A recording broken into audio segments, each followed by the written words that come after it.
Hi everyone, in front of me I've got CROSSCALL Core M5 and let me share with you how to block a number on this device. So first of all, we have to open the dialer. Let's tap on this option, and it does not really matter whether we will be on the contacts, recents or the favorites. We have to tap on the three dots icon in the right upper corner and enter the settings. Now let's find blocked numbers, and this is the place where we will have all our blocked numbers saved. So in order to create a blacklist, we have to tap on add a number, and here, as you can see, we can enter the number manually. We can also paste it if we've got it copied, and then tap on block. And as you can see, it will immediately appear on the blacklist.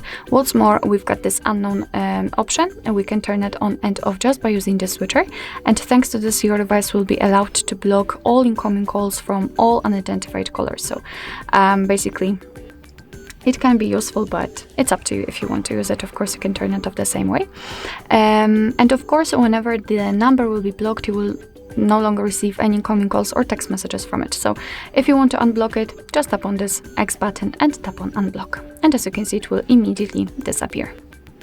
Alright, so that will be all. Thank you so much for watching. I hope that this video was helpful, and if it was, please hit the subscribe button and leave the thumbs up.